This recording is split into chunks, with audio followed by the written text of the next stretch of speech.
On the afternoon my son's wife called me the maid in front of her parents. I was carrying a tray of cups.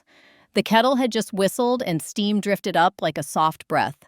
I stood in my own kitchen, sunlight falling in a clear square on the worn wooden table, the smell of lemon polish and onions lingering in the air, when I heard the laugh. "She's our maid," she said, as if it were a joke, as if I were invisible. I looked at my hands, remembered the feel of my husband's hands on mine when we laid those planks together as years ago, and set the tray down without a sound. I walked to the hook by the door, took down the ring of keys, and handed them to her. "Good luck with the mortgage," I said, and the words tasted like iron. Everyone laughed because they thought I was making a joke. I didn't correct them. I carried the kettle back to the stove, my feet knowing the soft creaks in the boards, my eyes seeing dust caught in the corner of the windowsill. After a lifetime of doing, I had learned to let small moments tell me what mattered. The keys clinked faintly as she flipped them in her palm. A moment later, she let the ring clatter onto the hall table as though it were nothing, and I hung it back on the hook. I'd give it back when it truly mattered. Behind me, my son was talking about upgrades and renovations. "We're thinking of changing the cabinet color with Sansome," his wife's mother said, touching the maple door that my husband had built with his own hands. I smoothed the towel over the counter and listened. The tea steeped slowly, the leaves unfurling like secrets. I watched the steam swirl and thought about how many times these hands had cleaned these countertops, baked bread on this very surface, wiped tears from my children's faces. I felt a tightness in my chest, but it was not sadness, it was something hardening. After they left, their laughter trailing out into the driveway where my late husband's old car once sat, I went upstairs to my room, the room that still smelled faintly of cedar and lavender from the sachets in my drawer. I closed the door softly and sat at the oak desk my husband bought for me after our first harvest. My hands shook slightly as I reached for the leather folder in the bottom drawer. I hadn't opened it since we buried him. It was a heavy thing, brown, the corners worn, the brass clasp tarnished with years. The moment I lifted it, the smell of old paper and bank ink rose up, a scent I knew better than most perfumes. I set it on the desk, unlatched it, and opened the cover. Inside lay our lives in thin leaves. Mortgage statements, receipts written in his careful hand, the deed to the house with our names printed neatly. Beneath them was a small envelope, also brown, sealed with wax that had cracked with age. It was addressed to me. I broke the seal and unfolded the paper. His handwriting stared back at me, steady, strong, the letters evenly spaced as if he had taken in all the time in the world.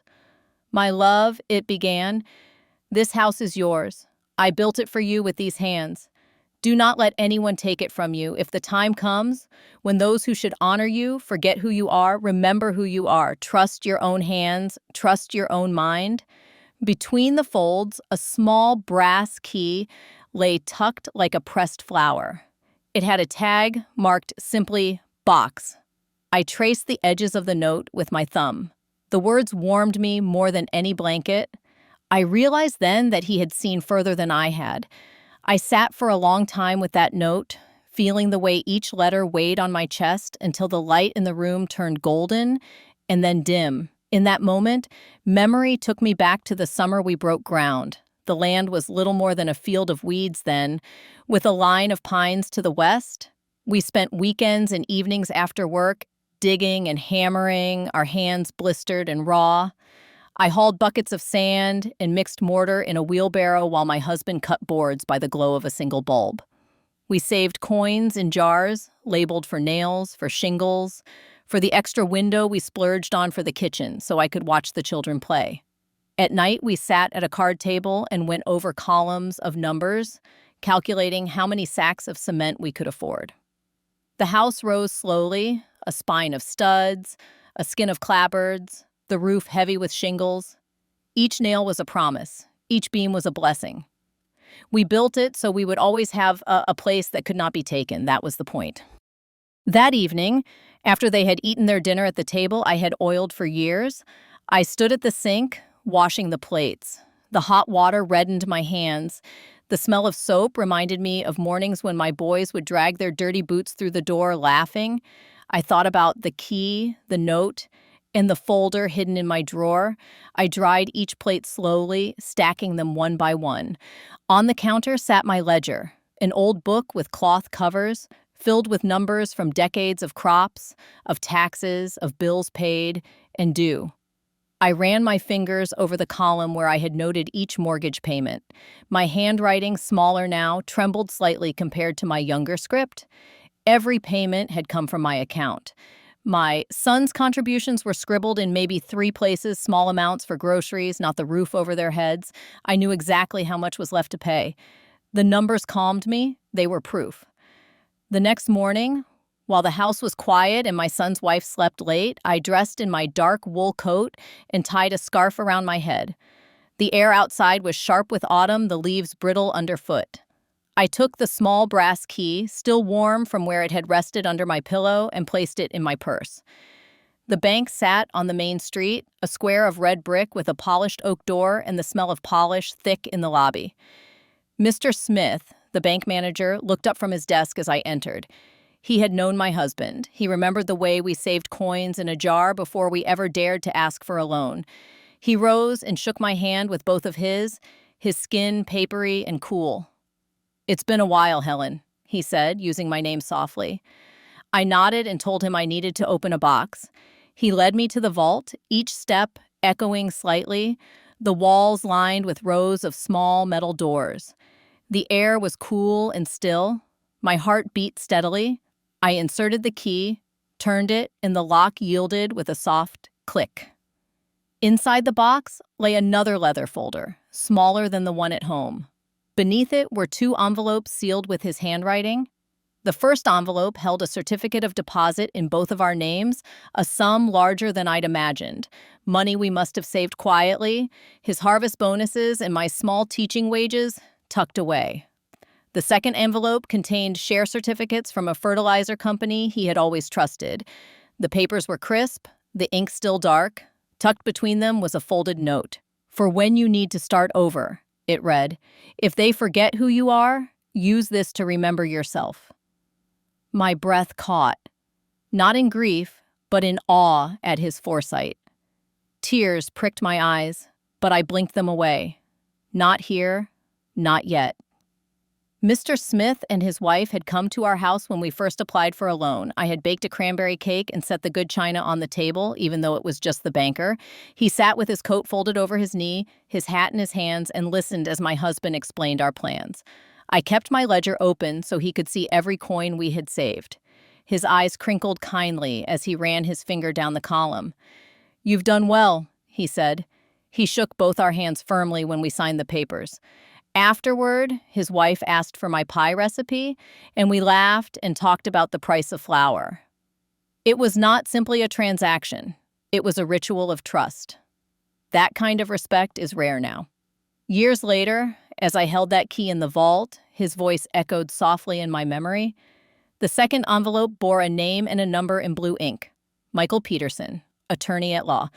I recognized the name vaguely from town meetings long ago. I slipped everything back into the box, closed it, and thanked Mr. Smith for his discretion. Outside, the sunlight was bright, reflecting off the shop windows. The smell of fresh bread drifted from the bakery, warm and yeasty. I bought a loaf, feeling the rough brown paper bag warming in my hands. Walking home, the rhythm of my footsteps matched the rhythm of my thoughts. Each step said, "Remember who you are? Remember who you are." Back in the kitchen, I placed the bread on the counter and listened to the house. My son's wife was humming a tune upstairs. Ethan's footsteps pattered in the hallway. He ran down, his hair sticking up, his cheeks flushed. "Baba!" he cried, holding out a picture he had drawn of a tree and a house. I knelt down, my knees cracking, and took the paper. The trunk was crooked, but the roots were long and thick. "That's our house," he said proudly. I swallowed and hugged him. "It's a strong house," I whispered.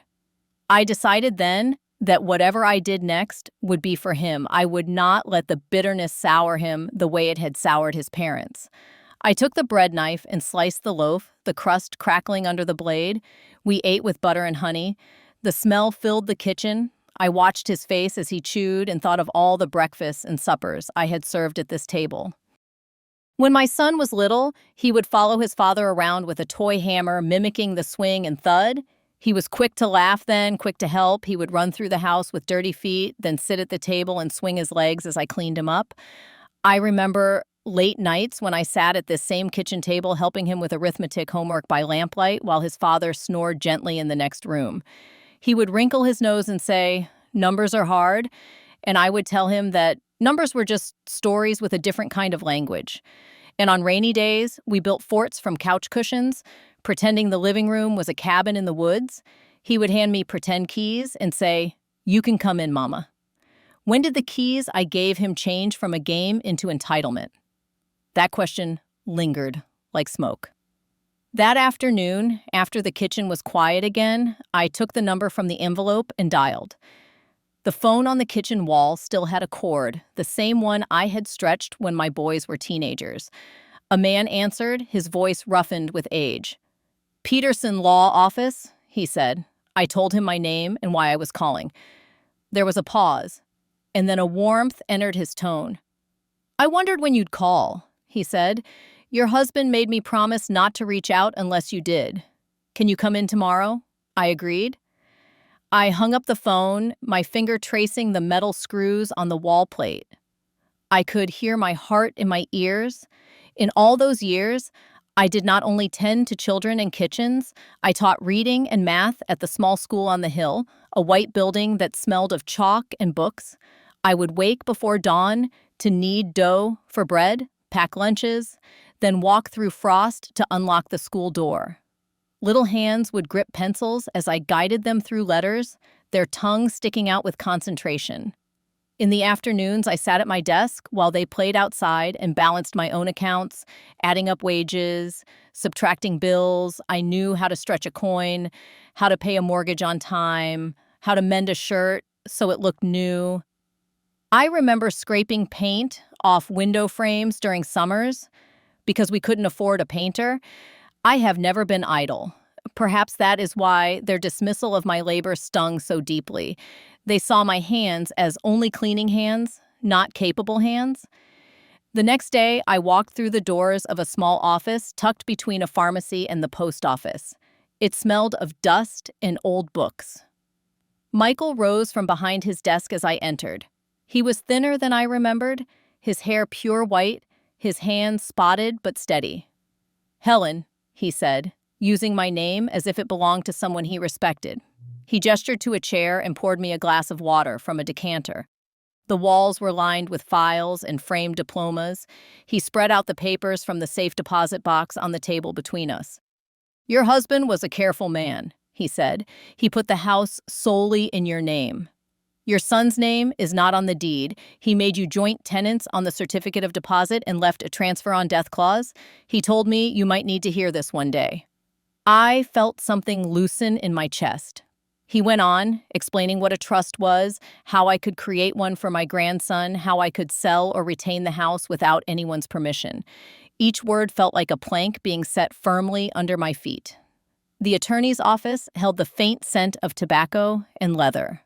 Michael poured himself a cup of tea and added sugar slowly, the spoon clinking. As he spoke, he told me of his own mother, how she had raised him and his 5 brothers after the war, how she bartered jars of preserves for school books. She would count every kopeck on her fingers, he said, holding up his hand, like beads on a rosary. He said he had studied law because he wanted to protect women like her who had no one else to stand up for them. Our society forgets that the ones who hold families together are often invisible, he said. He looked at me over the top of his glasses. "Don't let them make you invisible, Helen." He explained the clauses and the laws, not in the rush of a man chasing billable hours, but with the patience of a teacher. He pulled down a worn volume of statutes to show me the page. The respect in his actions wrapped around me like a shawl. I listened, my hands folded in my lap, while he spoke about documents and beneficiaries. He never once spoke ill of my son or his wife. He simply showed me where my rights lay. We spent the afternoon drafting papers. I signed my name in blue ink on thick paper, the pen scratching softly. The smell of the ink reminded me of school, of teaching children their letters. Michael suggested I also write a new will. Make sure what you intend is clear, he said. If there's no question, there's no fight. I nodded. When I left his office, the sun was lowering over the trees, casting long shadows across the sidewalk. I clutched the folder to my chest. For the first time in weeks, my steps felt light. On my way home from his office, I stopped at the small market to buy onions. Maria, my neighbor of 30 years, was there examining cabbages. She had silver hair always pulled into a knot and hands that kneaded dough with the strength of a blacksmith. She glanced at the folder under my arm and raised an eyebrow. "Lawyer?" she asked quietly. I nodded. She pressed her lips together and said, "Good. Men forget who raised them. Sometimes they need to be reminded."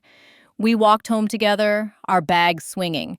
She told me about her daughter-in-law's complaints, how the younger woman hated the way Maria folded towels, preferring them to be rolled. We laughed softly. "They want the benefits of our work without the work itself," she said. At my gate, she squeezed my arm. "We were not put on this earth to be footstools," she whispered. Her words settled in my bones. I watched her walk away, her back straight as ever. Before finalizing the sale, Michael invited me back to his office to review the documents one last time. We sat by the window as golden light filtered through dusty blinds. He slid the papers across to me, his finger pointing to signatures and seals. "This will ensure that your grandson benefits," he said, tapping the trust agreement. "They won't be able to contest it?" I asked. He shook his head. "The law is clear, and so are your intentions." He hesitated, then said, "When I was 15, my father lost our farm because he refused to listen to my mother's advice. We lived in a barn for a winter. She never forgave him." He looked at me and smiled sadly. "Women carry the sense of home, Itzel," he said. "It's only right you choose where yours goes."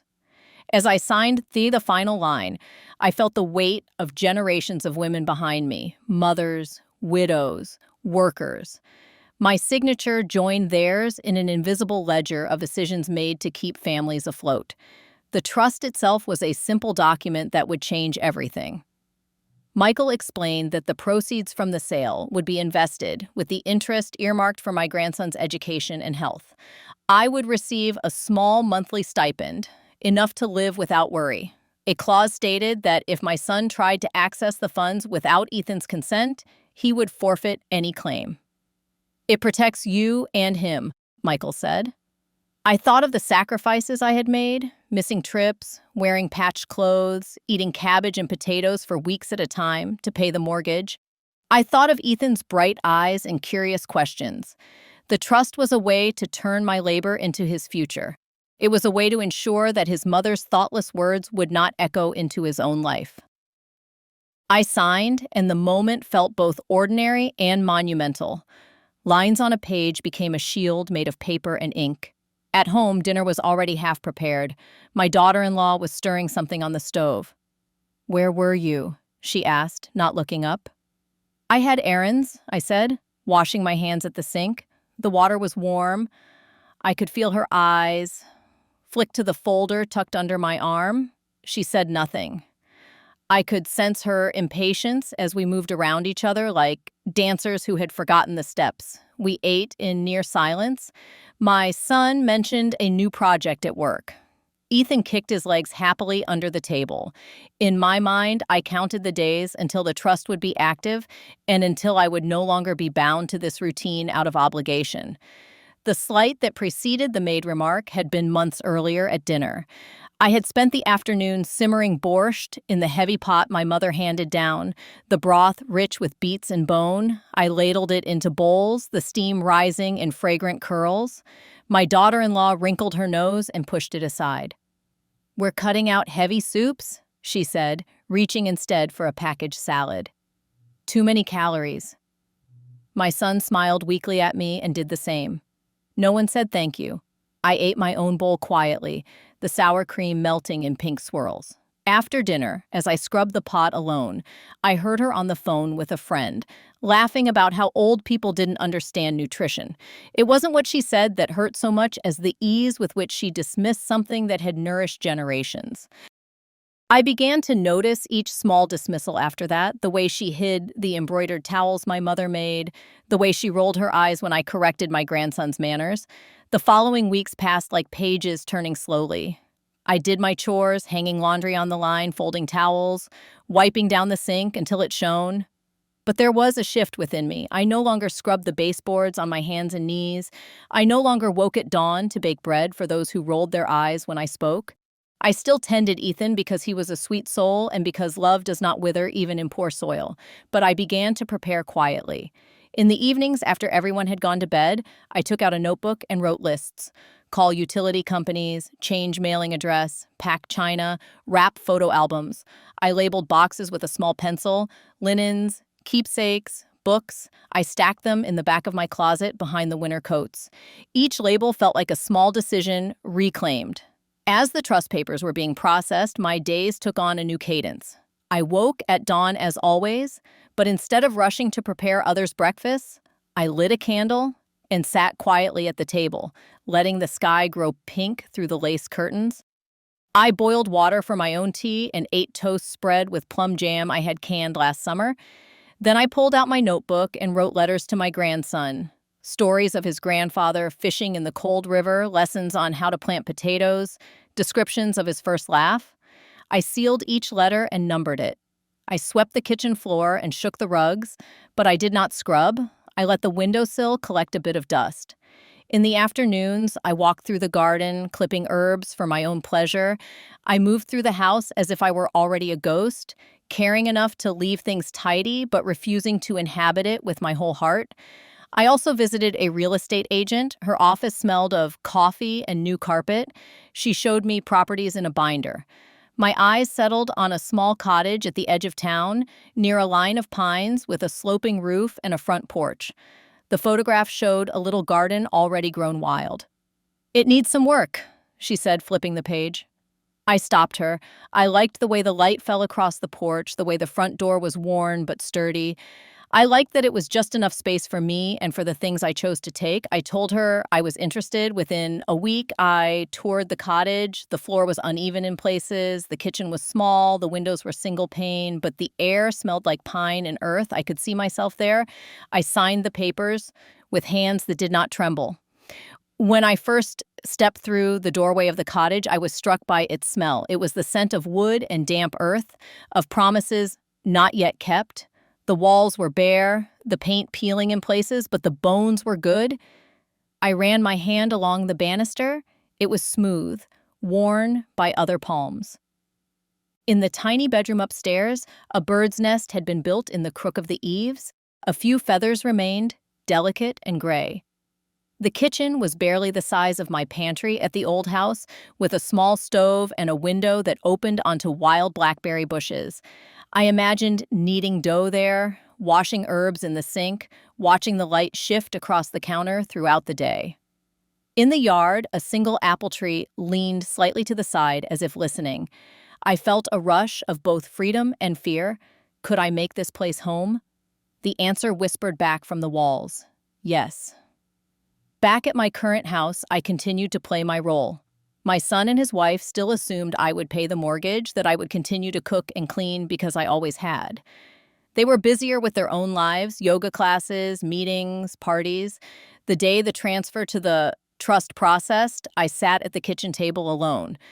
The banker had called to confirm the house no longer belonged to me alone. It belonged to the trust I managed for Ethan. My son's name was nowhere. I made myself a cup of tea, the dark amber liquid swirling in the mug, and listened to the clock tick. I allowed myself a small smile. Before we continue, please subscribe to the channel and write in the comments what time it is where you are now. The day I stopped paying the mortgage, I wrote the check for the last time and then placed my pen down. I called the bank and redirected the automatic withdrawal to end. "Send the bills to my son," I told the woman on the line. "I am no longer responsible."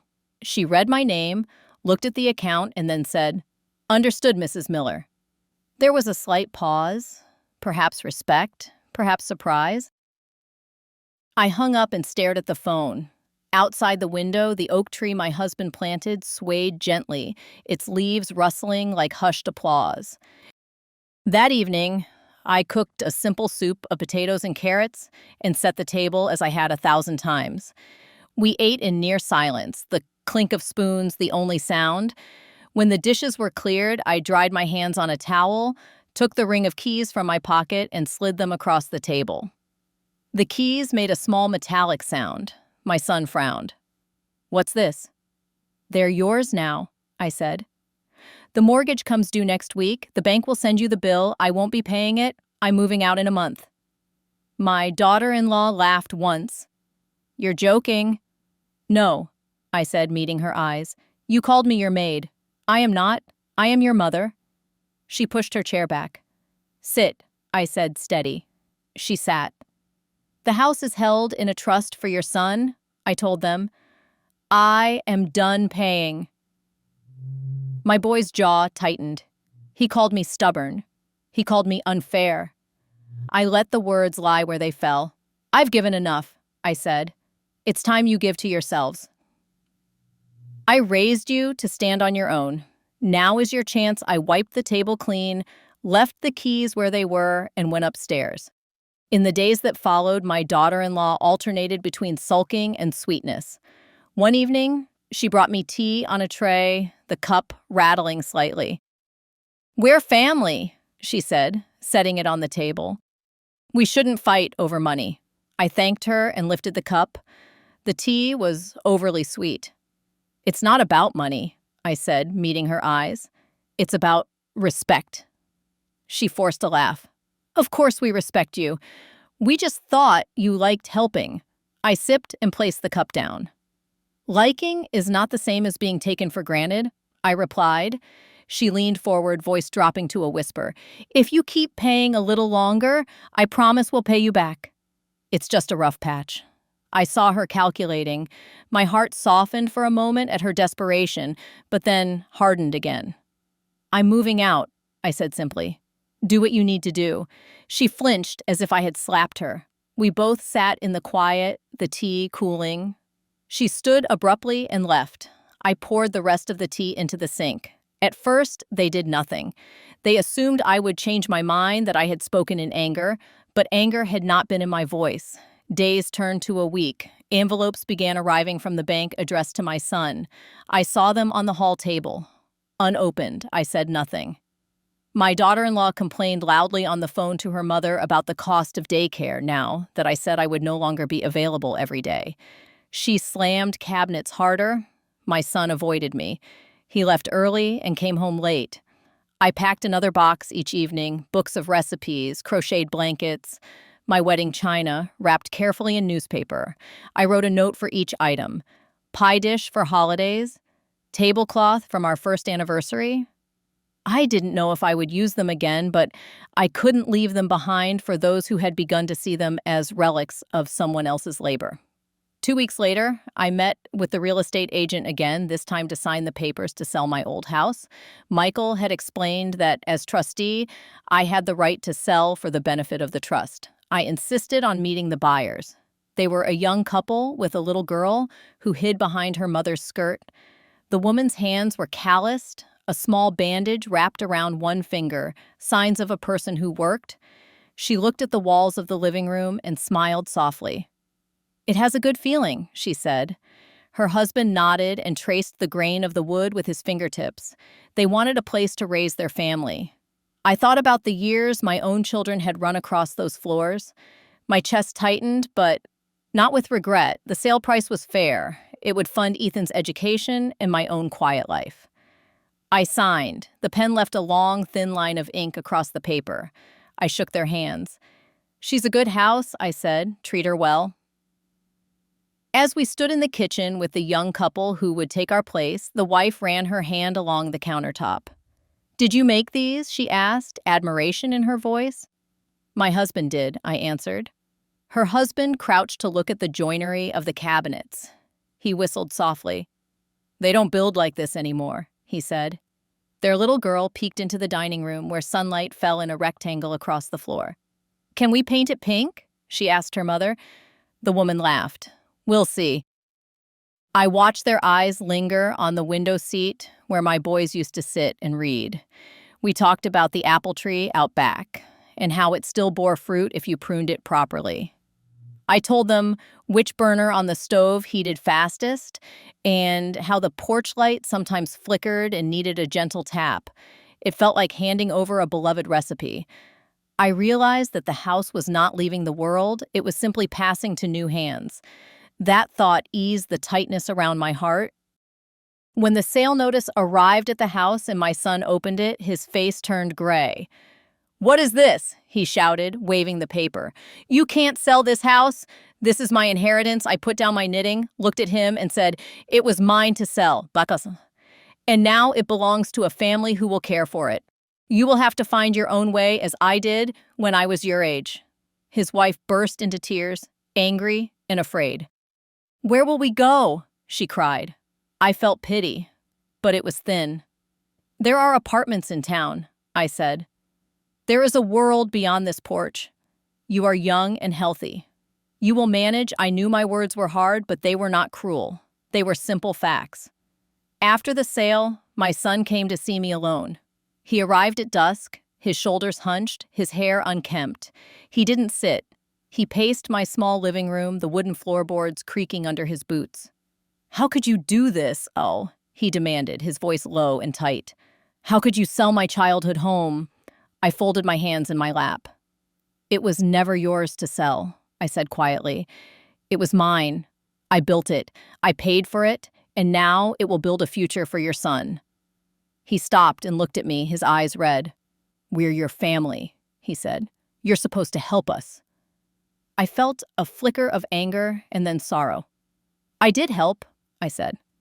"For decades. I paid your bills, I watched your child, I gave you shelter, and you called me your maid. I will always love you, but love does not mean you get to take and never give."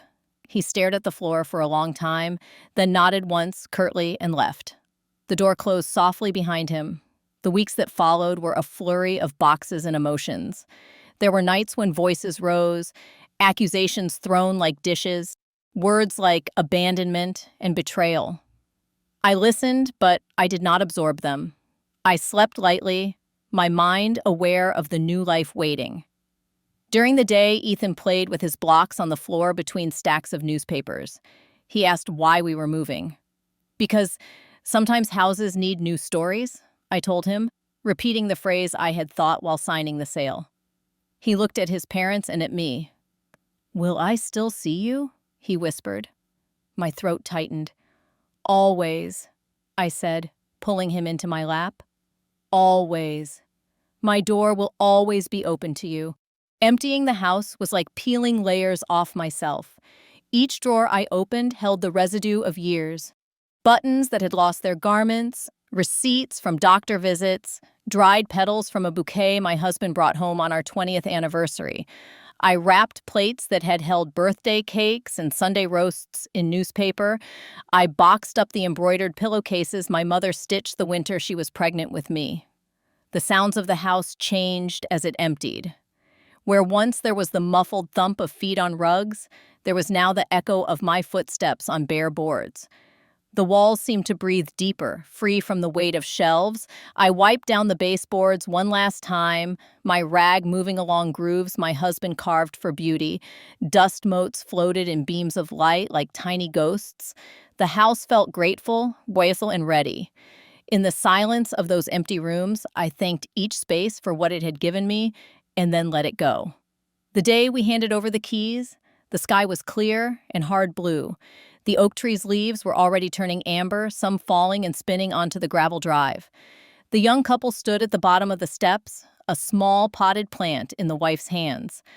I walked through each room once more, my hand sliding along the walls, my fingers brushing the indentations where furniture had sat. In my bedroom, I touched the spot on the floor where the sun had warmed the boards every afternoon. I thought of my husband standing there in overalls, laughing as he measured for the closet. Downstairs, I placed the envelope with the keys on the kitchen table. I had written a note on a torn piece of ledger paper. Take care of her. She kept us safe. I closed the door behind me, the latch clicking softly. I did not look back. My new cottage greeted me with the smell of raw wood and pine. The floors were uneven, but they held my weight. The first evening, I sat on the small porch with a cup of tea. The air was cool and smelled of damp earth. I listened to crickets and to the occasional car passing on the distant road. No one called me from upstairs. No one asked when dinner would be ready. I could hear myself breathe. Inside, my boxes waited to be unpacked, but I did not rush. I had spent a lifetime rushing. Instead, I watched the sun slide behind the trees, painting the clouds pink and gold. When darkness came, I turned on the lamp and its glow filled the small room with warmth. I slept deeply, without dreaming. In my new cottage, everything I did was mine alone. There was a thrill in that. I chose curtains in a soft blue and sewed them by the hand at the kitchen table. The hum of the needle a comforting sound. I painted the front door a cheerful green and watched neighbors slow down to admire it. I sanded and restained the old kitchen table, rubbing oil into the wood until it glowed the way it had when my husband first built it. I hung frames along the narrow hallway, a photograph of my parents on their wedding day, a pressed wildflower from our honeymoon, a drawing Ethan made of the cottage with smoke curling from the chimney. I installed shelves in the pantry and labeled jars of flour, sugar, dried beans. And at night, I moved furniture until the rooms felt right. I lit candles and listened to the sound of the house settling, learning its own creaks. Each task, each nail hammered, each picture hung was an assertion. This is my space, earned and chosen. Over the next weeks, I unpacked slowly. I placed the china in the one cabinet, arranged my books on a short shelf, hung the clock my father gave me above the kitchen door. I painted the walls a soft cream and scrubbed the floors until they shone. The plumber, a woman with strong arms and a braided ponytail, fixed the drip in the bathroom. We drank tea after her work and spoke of gardens. I planted a line of geraniums under the front window and a patch of herbs by the back door. The cottage felt small on stormy days when rain slapped at the windows and the wind pushed at the seams, but it also felt snug. I began to find a rhythm. Mornings with tea and the newspaper, afternoons reading or knitting, evenings watching the light change. In early summer, the town held its annual harvest festival. I had not gone in years, always busy with children or chores. That year, with my cottage barely unpacked, I decided to go. Stalls lined the main street, overflowing with jars of honey, rounds of cheese, embroidered linens, and bouquets of sunflowers. The air was thick with the smell of grilled meat and the sweet scent of fried dough. A band played folk tunes, the fiddle bright and sharp. Maria saw me first and waved me over to her stall where she sold braided bread. "Look at you," she said, tying my apron over my clothes. "We need an extra set of hands." I laughed and spent the morning slicing loaves for customers, my fingers sticky with poppy seeds and sugar. People I hadn't spoken to in years stopped to talk, to ask about my new home, to share news of grandchildren and plantings. I felt the threads of community wrap around me again, loose but present. As the sun set and lanterns were lit, I danced with Maria in the square, our feet remembering steps from long ago. I had thought I was too old to dance. I was not. I saw my son once at the market. He looked tired, new lines etched around his mouth. His cart held canned beans and bread. He saw me and hesitated. For a moment, he seemed like the boy who used to run to me with scraped knees. He lifted his hand slightly. I nodded. We did not speak. On another day, an envelope arrived at my cottage, my old address written on the return. Inside was a note from my daughter-in-law. "We didn't understand," it said. "We do now." That was all. I folded the note and placed it in the ledger that now sat in my bedroom drawer. I did not respond. There are words that need no reply. Ethan visited on weekends. He sat at my small table and drew pictures of trees. We baked cookies in my tiny oven, the smell of sugar and butter filling the cottage. We planted beans together, watching them sprout and curl. When he asked why his parents had called me the maid, I told him that sometimes people use words when they are angry or tired, and those words can hurt. Always remember the work people do for you, I said, and never call them by anything less than their name. He nodded, serious, and pressed his little palm to mine. His fingers were warm. The letters I wrote to my grandson became a ritual. I would sit at my table with a cup of tea and a pen that glided smoothly over paper. I wrote not just of our family's stories, but of small things. The way butter melted on fresh bread, the sound of rain on a tin roof, how to patch a tear in a shirt so the mend looks like a decoration, how sometimes the darkest soil produces the brightest blooms. I told him of my mistakes as well, of the times I let pride speak before compassion, of the mornings I woke late and burned the porridge, of the fear I felt when I first entered the cottage alone. I described his grandfather's laugh and the way his eyes crinkled and the calluses that formed on his hands each harvest. I tucked each letter into the old folder, tying them with twine. They were gifts he would open later when he needed to hear my voice. Writing them reminded me of who I was, beyond the roles others assigned me. Seasons passed. Winter came with heavy snow that muffled everything. I shoveled my own walkway, my breath fogging in the air. I knitted a thick blue scarf for myself and another for Ethan. Spring brought birds to the small tree outside my window. I watched them build nests, weaving twigs and grass with their beaks. I listened to the hum of bees in the herb patch. Summer delivered strawberries that stained my fingers red. In autumn, I raked leaves into piles and jumped once, laughing at myself in the quiet yard. I was no one's maid. I was a woman with a house that fitted me perfectly.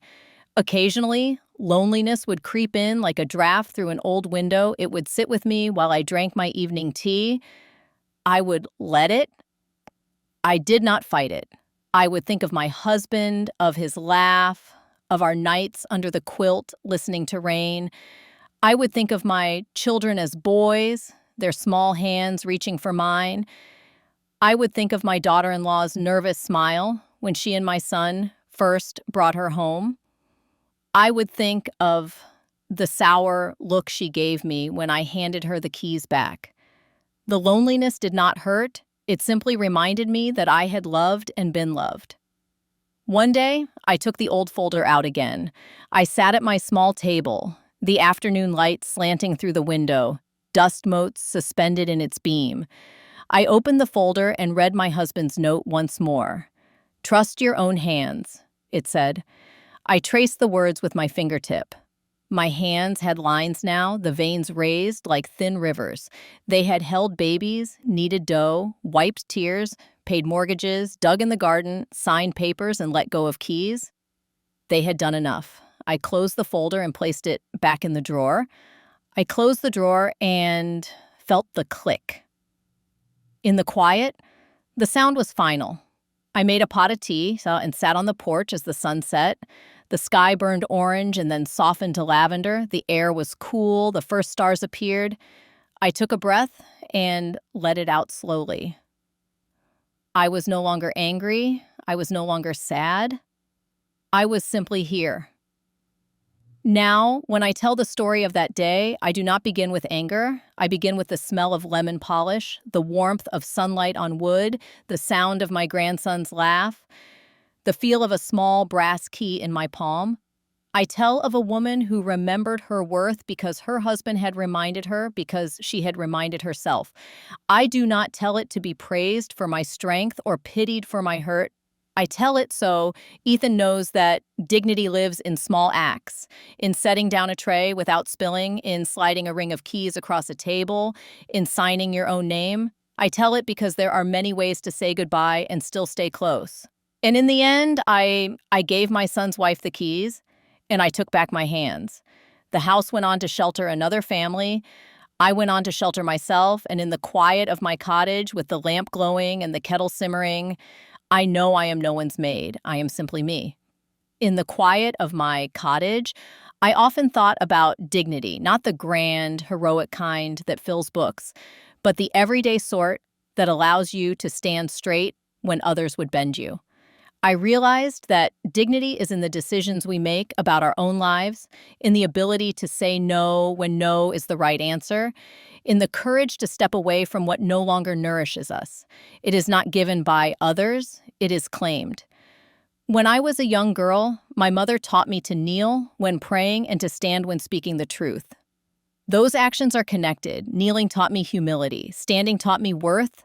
I had knelt for years at the altars of family and duty. Returning those keys was not a rejection of love, it was a return to standing. Some nights, as I lay in my bed with the window cracked open to let in the scent of lilacs, I would whisper a thank you to my younger self for remembering how to stand. In those whispers lived peace. Have you ever had to reclaim your dignity from those you love? What would you have done in my place? Share your thoughts in the comments. My grandma told me this story. I have many more stories. Subscribe so you don't miss the most interesting things.